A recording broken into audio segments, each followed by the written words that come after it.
Assalamualaikum warahmatullahi wabarakatuh, Ibu Nopi dan teman-teman semuanya. Selamat pagi, salam sejahtera bagi kita semua. Di sini saya sebagai moderator dari kelompok 2 dari mata kuliah pengelolaan pembelajaran akan mempresentasikan hasil kerja kelompok kami atas tugas yang diberikan kepada kelompok kami dengan tema pengelolaan pembelajaran menurut Donald Tosti bagian aspirasi.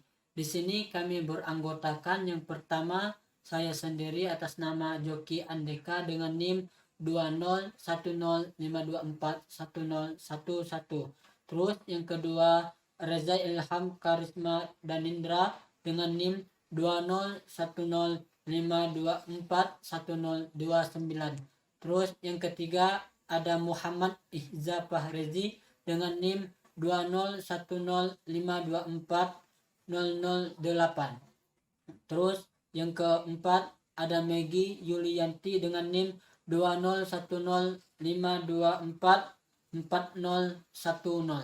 Terus yang terakhir ada Nadira Attila dengan NIM 20105244031. Assalamualaikum warahmatullahi wabarakatuh. Perkenalkan, nama saya Megi Yulianti dengan nomor NIM 20105244010. Di sini saya ingin menjelaskan tentang pengertian pengelolaan pembelajaran dan pengertian manajemen aspirasi.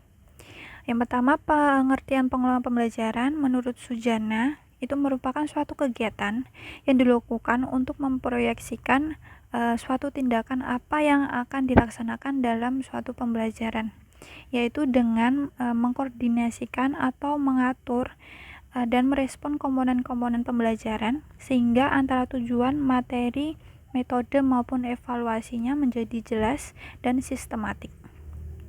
Sehingga dapat disimpulkan bahwa pengelola pembelajaran itu suatu rangkaian kegiatan yang saling berhubungan antara komponen-komponen pembelajaran agar mencapai tujuan pembelajaran yang optimal.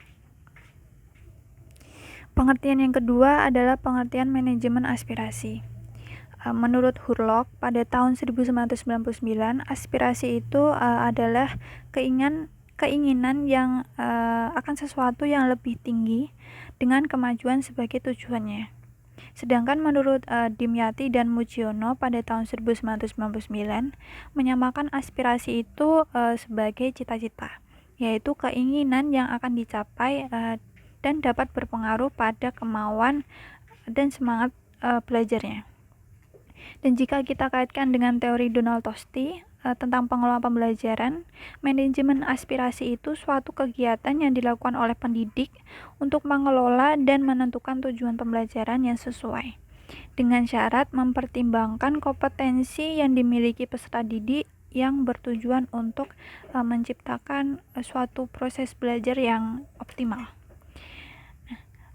Sekian dari penjelasan dari saya. Penjelasan selanjutnya akan dijelaskan oleh teman sekelompok saya. Wassalamualaikum warahmatullahi wabarakatuh. Selanjutnya adalah tujuan pembelajaran. Tujuan pembelajaran ini merupakan suatu target yang ingin dicapai dalam kegiatan belajar. Tujuan pembelajaran ini merupakan suatu tujuan dalam upaya mencapai tujuan lain yang lebih tinggi tingkatannya. Terdapat 4 hierarki tujuan pembelajaran. Yang pertama adalah tujuan pendidikan nasional, yang kedua tujuan institusional atau lembaga, yang ketiga tujuan kurikuler, dan yang keempat tujuan instruksional atau pembelajaran. Tujuan manajemen aspirasi. Tujuan utama manajemen aspirasi adalah untuk membantu peserta didik untuk meraih cita-cita atau harapan yang diinginkan sesuai bakat dan minat mereka. Selain itu, juga bertujuan agar peserta didik dapat lebih maju, berbudaya, bermartabat, serta dapat mengikuti perkembangan zaman. Manfaat. Yang pertama, untuk mencapai pendidikan agar memiliki masa depan yang cerah. Yang kedua, untuk menyempurnakan keterampilan dalam masyarakat. Yang ketiga, untuk membuka pikiran anak yang menganggur. Yang keempat, untuk mempelajari lebih lanjut tentang rintangan yang akan dihadapi ke depannya. Nama saya Nadira Atsila, NIM 20105244031. Di sini saya akan menjelaskan tentang contoh kegiatan manajemen aspirasi. Manajemen aspirasi berkaitan dengan aktivitas menjaring yang digunakan untuk mengetahui sejauh mana kebutuhan dan kemampuan peserta didik sebagai permulaan pembelajaran. Beberapa contoh kegiatan manajemen aspirasi diantaranya yang pertama adalah tes penempatan atau placement test. Placement test atau tes penempatan merupakan suatu ujian yang diberikan kepada siswa yang memasuki suatu institusi pendidikan untuk menentukan tingkat keterampilan dalam bidang tertentu, untuk kemudian dikelompokkan ke dalam kelas-kelas yang sesuai dengan kemampuan siswa tersebut. Krosta 2012. Pelaksanaan tes penempatan ini biasanya dilakukan pada awal pembelajaran. Aspek-aspek yang dinilai dalam tes penempatan itu seperti keadaan psikologi, minat, bakat, kemampuan, pengetahuan, pemahaman, keterampilan, sikap, dan aspek-aspek lain yang dianggap perlu dipertimbangkan dalam pendidikan peserta didik selanjutnya. Contoh tes penempatan ini seperti tes penentuan kejuruan, tes penempatan kelas, dan lain-lain. Yang kedua, ada tes diagnostik. Tes diagnostik adalah tes yang digunakan untuk mengetahui kekuatan dan kelemahan siswa ketika mempelajari sesuatu, sehingga hasilnya dapat digunakan sebagai dasar memberikan tindak lanjut. Rusilowati 2015. Tujuan tes diagnostik ini adalah untuk melihat kemajuan belajar siswa yang berkaitan dengan proses menemukan kelemahan siswa pada materi tertentu.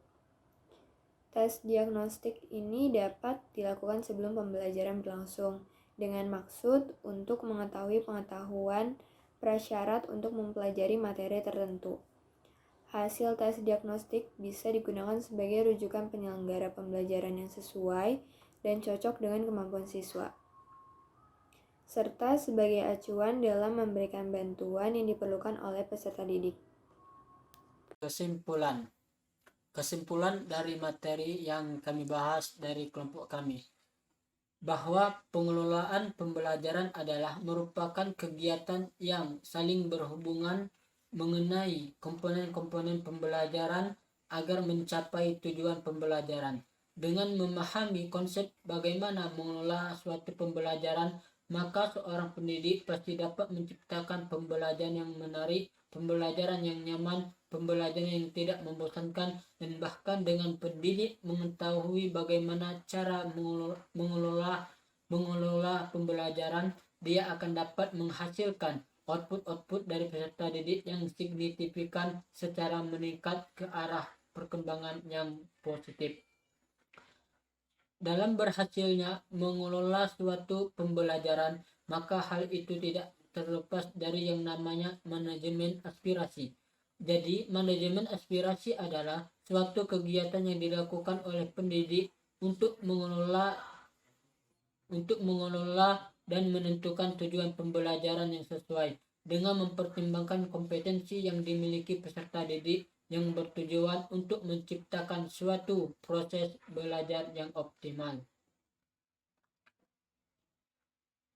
Dari kedua hal ini, pengelolaan pembelajaran dan manajemen aspirasi suatu hal yang tidak bisa dipisahkan karena saling berkaitan antara satu dengan yang lainnya.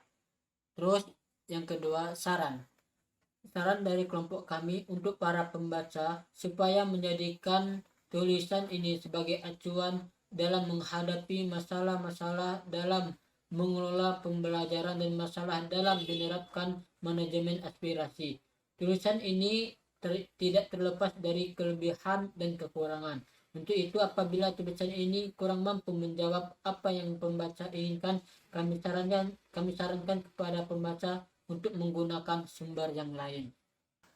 Demikianlah hasil presentasi dari kelompok kami tentang pengelolaan pembelajaran menurut Donald Tosti bagian aspirasi. Untuk itu, bagi teman-teman yang ingin bertanya tentang materi yang kami presentasikan pada pagi hari ini, kami mempersilahkan dengan waktu sebanyak-banyaknya. Untuk sesi pertanyaan terdiri dari 2 sesi, satu sesi terdiri dari 3 orang penanya, begitupun untuk sesi yang kedua terdiri dari 3 orang penanya juga. Demikianlah hasil presentasi dari kelompok kami. Apabila ada kata yang salah, kami mohon maaf. Pada Allah kami mohon ampun. Sekian dari kami. Wassalamualaikum warahmatullahi wabarakatuh.